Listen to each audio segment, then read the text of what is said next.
జై శ్రీరామ్. అందరికీ నమస్కారం. వెల్కమ్ టు న్యూస్ అఖండ. నేను మీ కస్తూరి శ్రీధర్.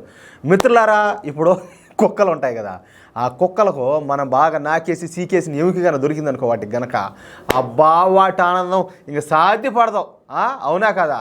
ఇప్పుడు మోడీ గారు కూడా ఈ సూడో సెక్యులర్కు అటు ఎముకను ఒకదాన్ని ఇరికేస్తారు. ఇంక చూద్దాం ఇంక వాళ్ళ పండుగ ఎట్టుంటుందో ఏమో. న్యూస్ మాత్రం ఏం మాత్రం మిస్ అవద్దు, సూపర్గా ఉంటుంది. ఓకేనా?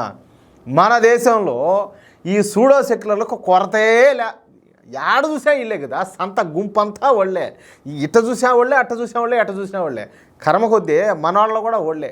సరే, విదేశాల నుంచి వచ్చే నిధుల కోసం కొంతమంది ఈ సూడో సెక్యులర్లుగా మారితే, హిందూ ధర్మం మీద ద్వేషంతో మరికొంతమంది సూడో సెక్యులర్గా మారిపోయినారు. ఇంకొంతమంది ఏంటంటే విలువ తెలియక, సరే హిందువులుగానే పుడతారు పుట్టడానికి, కానీ వీళ్ళకి ఎంతసేపటికి ఈ కుల పిచ్చో, లేకపోతే ఈ ప్రాంతీయ పార్టీల పిచ్చో, లేకపోతే ఏదో ఒకటి, అంటే వాళ్ళు పెరిగినటువంటి వాతావరణం, చేసినటువంటి స్నేహాలు, ఈ దరిద్రాల మూలంగా వాళ్ళు కొంతమంది సూడో సెక్యులర్గా మారిపోతారు. మనోళ్ళు అయినప్పటికీ, అంటే వాళ్ళ విలువ వాళ్ళకి తెలియదు. అంటే సింహం కడుపున అది పుడతారు చూడు, దాన్ని ఏమంటారు, ఊరకుక్క, ఆ మాదిరిగా వాళ్ళ లక్షణాలు, వాళ్ళ ఆలోచనలు ఆ మాదిరిగా ఉంటాయి. ఓకేనా?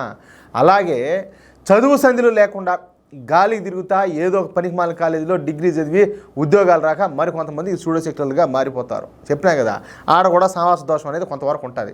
ఇక ఈ పాకిస్తాన్ ప్రేమికులు, చైనా ప్రేమికుల గురించి ప్రత్యేకంగా చెప్పుకోవాల్సిన అవసరం లే. వాళ్ళకైతే వాళ్ళ అశుద్ధం కూడా వీళ్ళకి బంగారం మారి కనపడుతూ ఉంటుంది. అంతేనా కాదా నేను చెప్పేది? సరే, వీళ్ళంతా కలిసి ఒక టీమ్గా పనిచేస్తారు. వీళ్ళలో ఉన్న ఆ స్పిరిట్ని మాత్రం ఖచ్చితంగా మెచ్చుకోవాలా. మామూలుగా కాదు.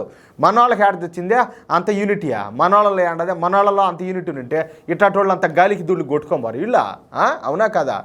అయితే ఈ సూడో సెక్యులర్ల పనుల్లో ఏందయ్యా అంటే, మన ప్రధాని నరేంద్ర మోడీ గారిని వ్యతిరేకించడం, ప్రధాని మోడీ గారు ఏమి చెప్తే దాన్ని విమర్శించడం వీళ్ళ పని. ఇంక వేరే పని అయితే ఉండదు. మోడీ గారు చేసేటటువంటి వ్యాఖ్యలను ఎలాగోలాగా వాటిని తప్పుగా చేసి చూపించడానికి వీళ్ళు పడేటటువంటి శ్రమ అంతా ఇంత కాదు. మోడీ గారి ప్రతి కదలికలను తీక్షణంగా గమనిస్తూ ఉంటారు. ఎక్కడ సందు దొరుకుతుందా అని చెప్పేసి గోతికాడినాక మారి వెయిట్ చేస్తూ ఉంటారు. కానీ ఇప్పటి వరకు మోడీ గారిని బలంగా విమర్శించడానికి ఈ సూడో సెక్యులర్లకు ఏ పాయింట్ కూడా దొరకలా. కానీ ఇప్పుడు సూడో సెక్యులర్లకు ఆ అవకాశాన్ని మోడీ గారే ఇచ్చారు. ఇదేంద్ర నాయన, ఎవరైనా పోయి వాళ్ళకి ఏమైనా అవకాశం ఇచ్చారని చెప్పి మీరు అనుకోవచ్చు. ఆగండి, అప్పుడే అయిపోవాలి, ఆగండి. ఎందుకు ఆ అవకాశం ఏందయ్యా అంటే, ఈ నెల 30వ తారీఖున మన తెలుగు సంవత్సరాది ఉగాది అయితే వస్తుంది. నిజానికి ఇది కేవలం మన తెలుగు సంవత్సరాది మాత్రమే కాదు, మన హిందూ సంవత్సరాది, అంటే మన దేశానికి చెందినటువంటి సంవత్సరాది అన్నమాట. ఈ హిందూ సంవత్సరాదిని ప్రతి సంవత్సరం మన రాష్ట్రీయ స్వయం సేవక సంఘం ఘనంగా నిర్వహిస్తూ ఉంటుంది. ప్రతి సంవత్సరం లాగానే ఈ సంవత్సరం కూడా మన రాష్ట్రీయ స్వయం సేవక సంఘం ఉగాది ఉత్సవాలను ఘనంగా అయితే జరపనున్నది.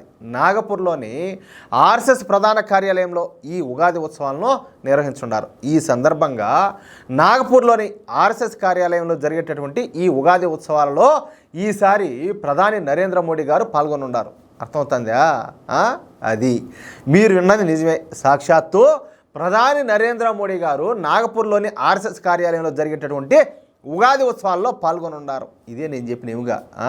ఇంకా మోడీ హిందుత్వవాది, ఆయన ఒక మత ఛాందస్వాది. చూడు ఆర్ఎస్ఎస్ ఒక, మీకు తెలిసేది ఎట్ట మాట్లాడతారు వాళ్ళంతా, ఈ సూడో సెక్యులర్లంతా కూడా, ఈయన పోయి వాళ్ళ కార్యాలయానికి పోతున్నాడు అని చెప్పి ఈ మాటలన్నీ మాట్లాడుకొచ్చారు. మోడీ గారు అంత మాత్రం ఒక చర్చికి పోయినాడు అనుకోండి, అది తప్పులే. అంత మాత్రం ఒక మసీదుకి పోయినాడు అనుకోండి, అది తప్పులే. సరే, ఇప్పుడు ఈ గురుద్వారాలు అవి ఉంటాయి కదా, ఈ సిక్కులకు సంబంధించినవి, ఆడికి పోయినాడు అనుకో, అది తప్పులే.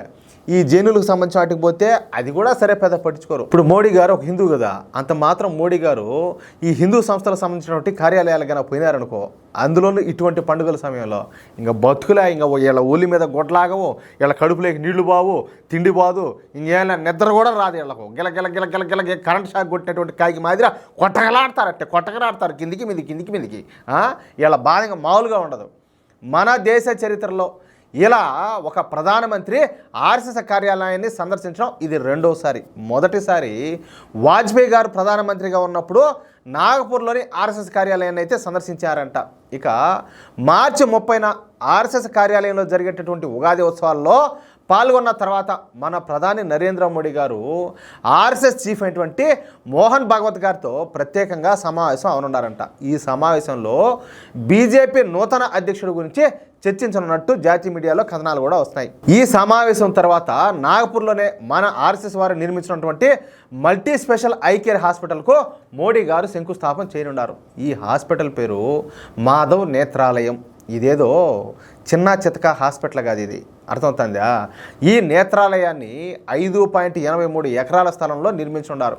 ఇందులో ఏకంగా 250 బెడ్స్ ఉంటాయి. అంటే ఒకేసారి 250 మంది పేషెంట్లు ఈ హాస్పిటల్లో ఉండొచ్చు అనమాట. అలాగే 14 అవుట్ పేషెంట్ డిపార్ట్మెంట్స్, అలాగే 14 మోడ్యులర్ ఆపరేషన్ థియేటర్స్ కూడా ఉంటాయి. ఇక ఈ మాధవ్ నేత్రాలయానికి శంకుస్థాపన చేసిన తర్వాత మన మోడీ గారు నాగపూర్లోనే ఒక భారీ బహిరంగ సభలో ప్రసంగించనున్నారు. మొన్న ఈ మధ్యనే కదా నాగపూర్లో ఈ ఔరంగజేబ్ అభిమానులంతా కూడా ఎల్లలన్నీ కూడా సృష్టించారా? పోటీ సత్యంగా కోసి కారం పెట్టుకున్నట్టేగా మామూలుగా ఉండదు వాళ్ళ బాధ.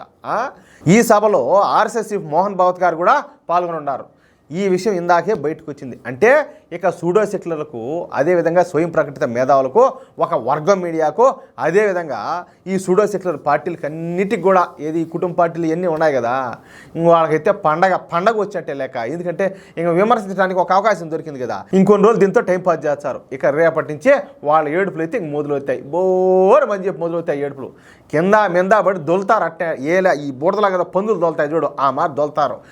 మోడీ పోతాడో, మోడీ ఆర్ఎస్ఎస్ ఆఫీస్కి పోతాడో, వాళ్ళతో కలిసి మీటింగ్ పెట్టుకుంటున్నాడో, అట్ట చేస్తాడో ఇట్ట చేస్తాడని ఏడైనా అంతగానా. కానీ ఏడ్చండి, బాగా ఏడ్చండి, ఇబ్బంది ఏమైనా.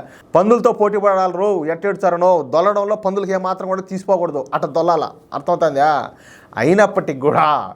అయినప్పటికీ వాళ్ళు ఎన్ని వేషాలు వేసినప్పటికి కూడా, ఎన్ని విమర్శలు చేసినప్పటికి కూడా, ఎన్ని అడ్డంకులు సృష్టించినప్పటికి కూడా ఈ ఉత్సవాల్లో ప్రధాని మోడీ గారు పాల్గొనడం మాత్రం ఖాయం. తద్వారా ప్రధాని మోడీ గారు హిందువులకు మరింత దగ్గర అవడం కూడా ఖాయం. అయినా ఇక్కడ ఒక మాట ఉండాలి, 500 సంవత్సరాల తర్వాత రామ మందిరాన్ని నిర్మిస్తేనే, ఆ రామ మందిరం నిర్మించినటువంటి ఆ ఫైజాబాద్ పార్లమెంట్ నియోజకవర్గంలోనే బీజేపీని గెలిపించాల ఈ మూర్ఖులు. ఏం పుట్టగలరా స్వామి? ఇప్పుడు ఈ సందర్భంగా నేను ఒక మాట చెప్పాలా, అది ఏందయ్యా అంటే, సరే మనోళ్ళు ఉన్నారు కదా మన బొందుగళ్ళ, వీళ్ళకి ఓటు అడిగితే నువ్వు నాకు ఉచితంగా ఏమి ఇచ్చినావు, ఏం పథకాలు ప్రవేశపెడుతున్నావు, సరే బస్సు టికెటా, లేకపోతే అదే ఇదా, ఏమన్నా రుణమాఫీలా, ఇవన్నీ అడుగుతారు. అంత మాత్రం అదే వేరే వాళ్ళు ఉన్నారు కదా, వాళ్ళని అడిగినారనుకో మాకు ఏం అవసరం లే, మాకు మోడీ మాత్రం వద్దు, ఇంకెవరు వచ్చినా పర్వాలేదని చెప్తారు. వాళ్ళ కాళ్ళ కింద పోయి దూరాల. ఇవన్నీ గొంతెం కోరికలు కోరుతారు చూడు, ఈ గొంతెం కోరికలు కోరే వాళ్ళంతా కూడా వాళ్ళ కాళ్ళ కింద దూరండి పోయి, ఓరే మాకు మోడీ వద్దు, బీజేపీ వద్దు, మాకు ఇంకెవరు వచ్చినా పర్వాలేదని వాళ్ళు అనుకుంటారు. ఎందుకంటే వాళ్ళకి ఎట్ట కావాలంటే అట్ట ఆడవచ్చు, ఎట్ట కావాలంటే అట్ట పాడవచ్చు అని చెప్పేసి వాళ్ళకి బాగా తెలుసు. వాళ్ళు ఆడింది ఆట, పాడింది పాట మాదిరా సాగుతుందని. కానీ మోడీ కానీ బీజేపీ కానీ అంటే అవన్నీ వాళ్ళ ఆటలో పాటలు సాగవు.